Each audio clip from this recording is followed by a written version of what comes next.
الله الرحمن الرحيم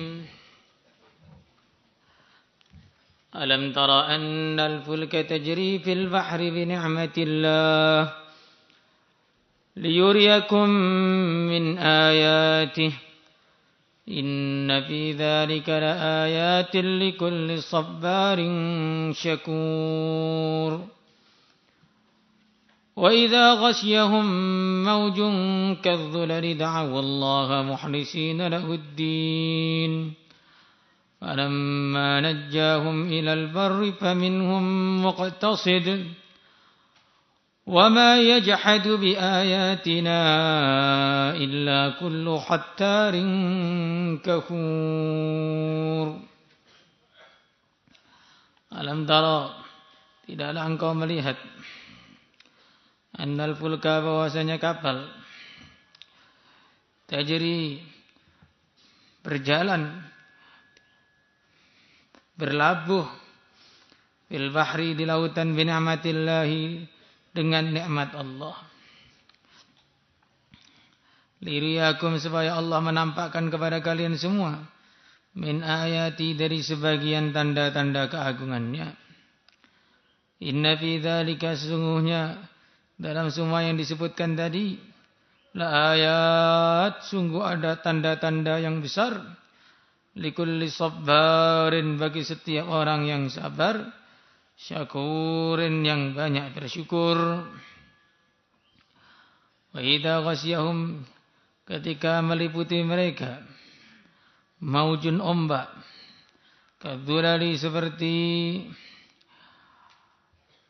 awan yang meliputi mereka, atau seperti gunung yang begitu besar, da'awullaha, maka mereka berdoa kepada Allah, mukhlisina, dalam keadaan memurnikan, lahu, bagi Allah, ad-dina, agama. Falamma najjahum, ketika Allah menyelamatkan mereka, ilal barri, ke daratan, faminhum, maka sebagian dari mereka, muqtasid, orang yang berpegang dengan jalan yang lurus. Wa ma yajhadu, dan tidaklah mengingkari, bi ayatina, dengan tanda-tanda keagunganku, illa kullu khattarin, kecuali orang yang sangat pengkhianat, kafurin, dan sangat kufur, kafurin, yang banyak kufurnya, sigat mubalaghah. Alam tara annal fulka tajri fil bahri bi ni'matillah. Jadi di sini lagi-lagi Allah menjelaskan kepada kita, menceritakan kepada kita tentang tanda-tanda keagungannya, tanda-tanda kekuasaannya. Maka sebagian ulama mengatakan, memang di antara isi utama Al-Quran adalah bicara tentang tanda-tanda keagungan Allah. Karena apa? Karena manusia ini dengan mengetahui tanda-tanda keagungan Allah, akhirnya kenal kepada Allah. Kenal kepada Allah, itu tujuan diciptakannya alam semesta ini. Allahul ladzi khalaqa sab'a samawati wa minal ardi mithlahun yatanazzalul amru bainahun lita'lamu anna Allah ala kulli syai'in qadir. Dari penciptaan alam semesta ini, supaya apa? Li ta'lamu annallaha ala kulli syai'in qadir. Supaya kita ini kenal kepada Allah. Orang akan mengenal kepada Allah dengan melihat tanda-tanda keagungannya, melihat sifat-sifatnya. Karena zatnya Allah itu maha ghaib, tidak mungkin diketahui. Maka mengenal Allah dengan sifat-sifatnya, dengan tanda-tanda keagungannya. Dan tanda-tanda keagungan Allah diulang lagi di dalam Al-Quran. Biar tanda-tanda ini masuk ke dalam hati kita, keagungan Allah masuk dalam hati kita. Ketika keagungan Allah sudah masuk dalam hati kita, keagungan makhluk itu keluar. Kalau keagungan makhluk itu sudah keluar dari hati, sudah jadi wali sudah. Jadi orang itu enggak jadi wali itu karena hatinya itu penuh dengan keagungan kepada makhluk.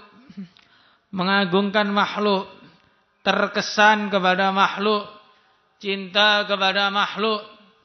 Akhirnya hatinya itu dipenuhi dengan cinta kepada makhluk, mengagungkan makhluk, cinta kepada Allah tidak bisa masuk.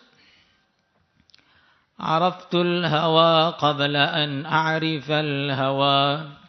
Falamma araftuha sadafal qalba farighan fatamakkana. Aku kenal cinta sebelum aku tahu apa itu cinta. Begitu aku tahu apa itu cinta kepada Allah, maka cinta kepada Allah itu masuk ke dalam hatiku, dalam keadaan hatiku kosong dari semua hal. Allah itu Al-Ghayur, Maha Pencemburu, maka tidak mungkin cinta kepada Allah digabungkan dengan cinta kepada yang lain dalam satu hati, tidak mungkin. Selagi masih cinta kepada yang lain, cinta kepada Allah enggak bisa masuk. Selagi masih mengagungkan yang lain, maka keagungan Allah enggak bisa masuk di hati. Di otak sudah masuk mungkin. Allah Maha Kuasa, sudah hafal. Enggak ada orang yang di sini ini bilang Allah enggak kuasa, itu enggak ada. Tetapi ketika terjadi masalah, yang kuasa fulan, yang kuasa Amerika, yang kuasa Jepang. Makanya di sini dijelaskan tentang keagungan Allah lagi, di antaranya adalah adanya kapal yang berjalan di atas lautan. Maka kalau orang itu pengen ngengkel, dia akan bilang, kapal kok tanda keagungan Allah. Kapal itu kan bikinan manusia. Kamu jawab lagi, lah manusia itu bikinan siapa? Manusia bikinan siapa? Allah. Kapal itu memang kelihatannya bikinan manusia, tapi otaknya manusia yang punya ilham untuk membuat kapal dari siapa? Tangannya manusia yang bergerak untuk ini dan itu dari siapa? Besinya dari siapa? Lautnya dari siapa? Minyaknya dari siapa? Anginnya dari siapa? Dari siapa? Enggak ada campur tangan kita sama sekali, enggak ada. Enggak ada campur tangan kita sama sekali. Tapi memang di dunia ini darul asbab. Makanya masih diperlihatkan makhluk itu seperti bisa begini, seperti bisa begitu. Ujian. Ujian dari Allah. Makhluk bisa begini, bisa begitu. Ujian dari Allah. Kamu ingat kepada makhluknya atau ingat kepada penciptanya.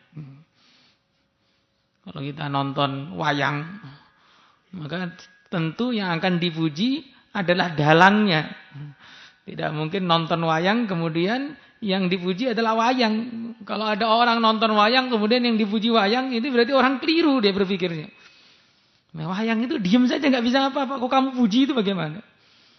Ini seperti orang baca komik kemudian terkesan ini kok kuat, yang lebih kuat daripada yang diisi komik itu yang ngarang.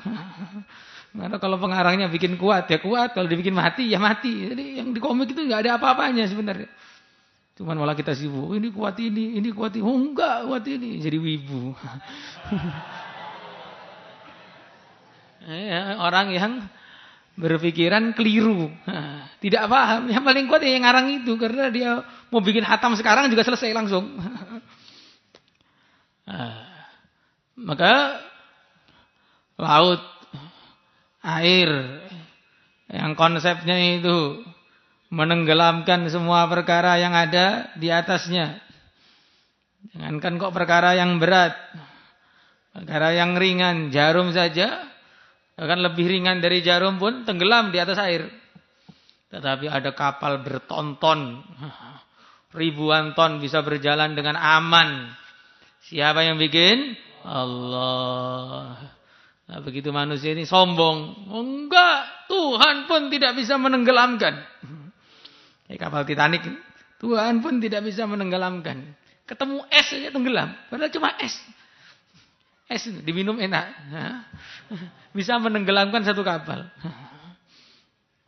Maka manusia itu kalau di dunia kemudian dia sudah sombong. Membanggakan dirinya. Merasa di atas kemampuan Tuhan. Maka disitulah Allah akan menampakkan keagungannya. Berarti dulu itu ada pesawat Sukhoi. Superjet 100.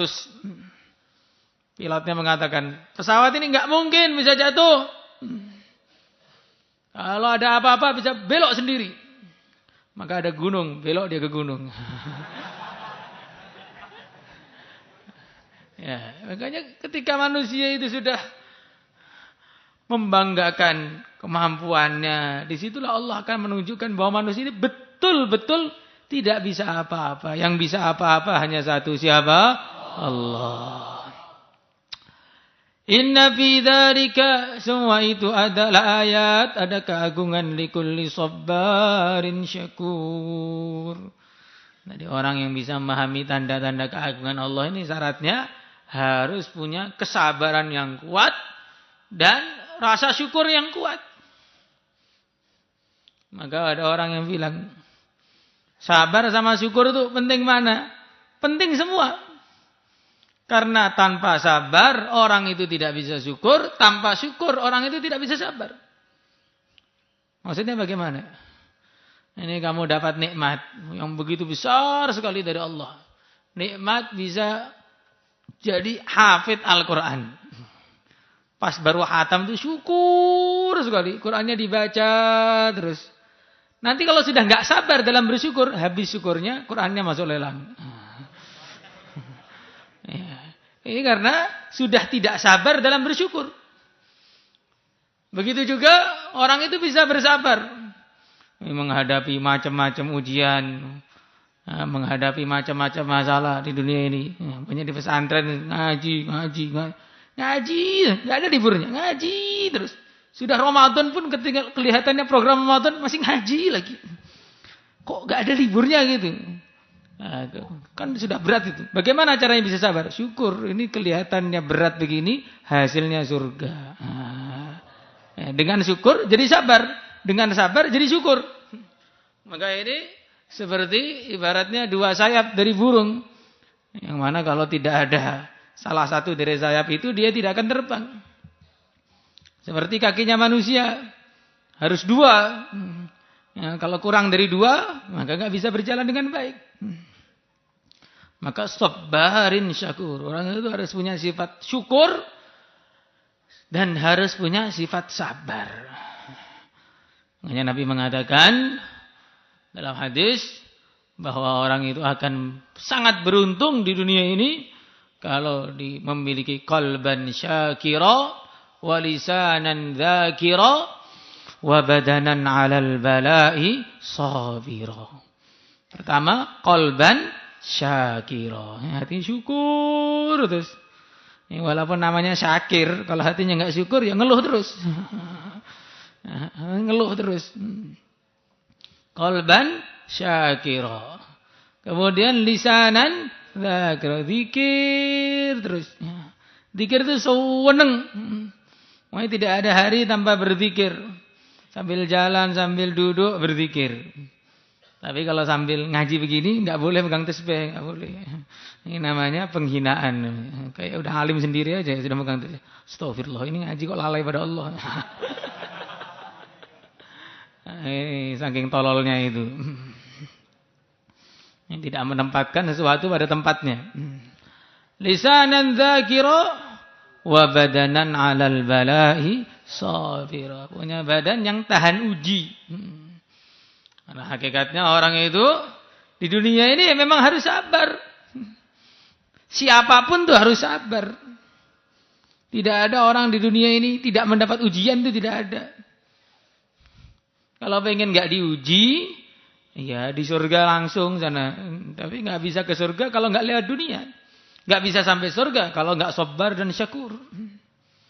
Makanya dalam satu hadis dikatakan bahwa sabar itu sebagian dari keimanan, separuh dari keimanan, syukur itu separuh dari keimanan. Al-imanu nisfan, nisfun sabrun wa nisfun syukrun.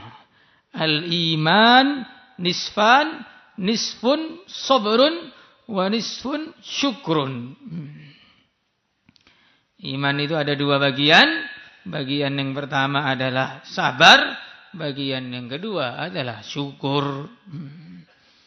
Setelah ada dua perkara itu, jadinya apa? Yakin. Jadinya ada yakin. Sebagaimana Allah berfirman, وَجَعَلْنَاهُمْ أَئِمَّةً يَهْدُونَ بِأَمْرِنَا لَمَّا صَبَرُوا وَكَانُوا بِآيَاتِنَا يُوقِنُونَ. Jadi setelah adanya sabar, akhirnya melihat pertolongan Allah. Kalau sudah melihat pertolongan Allah, jadi semakin yakin bahwa Allah itu betul-betul menolong hambanya yang beriman. Orang itu mendengar ceritanya orang ditolong oleh Allah dan merasakan pertolongan Allah langsung, beda rasanya. Mendengar cerita Nabi ditolong Allah, sahabat ditolong Allah, para wali ditolong Allah. Ya, ini sudah penting juga ini. Karena nggak banyak orang dengar cerita begitu. Tapi yang lebih penting daripada itu, merasakan ditolong oleh Allah. Ya, merasakan ditolong oleh Allah ini ya harus innallaha ma'as sabirin, innallaha ma'al muttaqin, innallaha ma'al muhsinin. Kalau kita ini sabar, kita takwa, kita ini selalu berbuat baik, maka nanti kita akan merasakan pertolongan Allah kepada diri kita sendiri. Maksudnya ngaji itu sudah mentok, kayaknya nggak paham, baca salawat Allahumma shalli ala sayyidina Muhammad wa ala ali sayyidina Muhammad fi kulli mahati wa nafasin mi'adi kulli ma'lumin lak, tiba-tiba plong. Oh, ini gini ya. Nanti baca salawat itu tambah yakin. Kalau setiap ngaji, aduh pusing, tutup, selesai masalah. Tutup, selesai masalah. Ya, akhirnya ya enggak pernah merasakan pertolongan Allah. Bahaya jadinya. Wa idza ghasyiyahum mawjun kadzulali da'u Allah mukhlisina lahud-din. Ini Allah menceritakan sifatnya orang-orang yang lemah imannya. Sifatnya orang-orang yang sangat lemah imannya, bahkan orang-orang kafir. Itu orang yang ingatnya kepada Allah hanya ketika susah saja. Dalam ayat-ayat mengatakan, wa idza massal insana durrun da'ana thumma idza hawwalahu ni'matan minhu nasiya ma kana yad'u ilaihi min qabl. Idza massal insana durrun da'a rabbahu muniban ilaihi thumma idza hawwalahu minhu ni'mah nasiya ma kana yad'u ilaihi min qabl. Ini ketika dapat ujian, dapat masalah, ya Allah, ya Allah, ya Allah, ya Allah. Begitu selesai masalah, langsung lupa kepada Allah, seakan-akan enggak butuh kepada Allah. Ini banyak begini ini. Maka kalau orang itu ingatnya kepada Allah hanya ketika susah, maka ini sama sekali tidak hebat. Bahkan Fir'aun pun juga begitu. Fir'aun itu ketika susah juga ingat Allah. Hatta idza adrakahul gharaq qala amantu annahu la ilaha illa alladhi amanat bihi banu Israil wa ana minal muslimin. Al-ana wa qad asaita qablu wa kunta minal mufsidin. Fir'aun pun ketika susah ingat Allah. Maka kalau orang itu ingatnya kepada Allah hanya ketika susah, pangkatnya baru pangkatnya Fir'aun. Lah kalau pas susah enggak ingat Allah juga, gurunya Fir'aun. Ini sudah susah pun kok enggak ingat Allah juga. Ini betul-betul orang yang berpangkat tinggi. Kekufurannya itu sudah jenderal bintang 7 sudah. Ya, jadi orang iman itu bagaimana? Orang iman itu ketika suka, ketika duka selalu ingat kepada Allah. Karena Allah itu begitu mudah merubah dari suka menjadi duka, dari duka menuju suka. Musibah bisa berubah menjadi anugerah, anugerah bisa berubah menjadi musibah. Begitu mudah bagi Allah. Yang sakit tiba-tiba sehat, yang sehat tiba-tiba sakit. Yang kaya tiba-tiba miskin, yang miskin tiba-tiba kaya. Maka sebenarnya kita ini harus merasa butuh kepada Allah setiap saat. Nah, sebagian ulama mengatakan, jangan jadikan Tuhan kamu seperti botol minumnya musafir yang hanya dicari ketika haus. Kamu naik mobil bawa air minum, ya, naik mobil bawa air minum. Nanti ditaruh aja di pojokan itu. Terus sampai haus baru dicari. Mana tadi botolnya? Minum. Setelah minum sudah segar, taruh lagi. Nah, lupa lagi. Sampai haus, minum lagi, taruh lagi. Ini kebanyakan manusia kepada Allah begitu. Ketika sedang enak gitu, wis tenang, enggak baca doa, enggak baca apa, hirzian tidur, dibangunin ngengkel. Saya ini tawajuh. Pokoknya enggak ada apa-apa. Nah, nanti kalau sudah musibah baru bingung. Ya Allah, ya Allah, ya Allah. Setelah selesai musibahnya balik lagi. Makanya di sini diceritakan orang naik kapal ketika terjadi badai menghadang, gelombang menerjang, maka dia doa yang sungguh-sungguh. Begitu sampai darat, dia langsung lupa kepada Allah. Padahal Allah itu mencelakakan dia di darat, di laut, di udara sama saja. Apa di darat orang itu nggak bisa celaka? Bisa celaka apa enggak? Bisa. Di mana saja bisa celaka. Di dalam rumah kamu juga bisa celaka.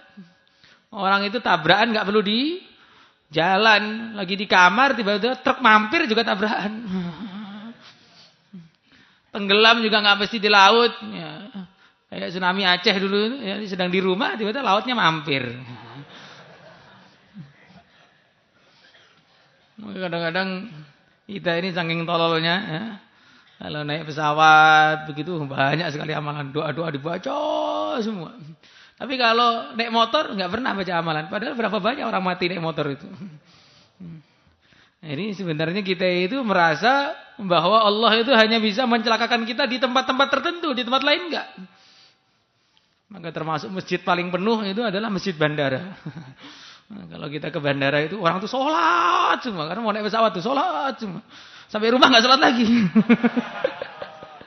Nah, ini bagian dari wa idza ghasyahum maujun kadzulali da'awallaha mukhlisina lahuddin.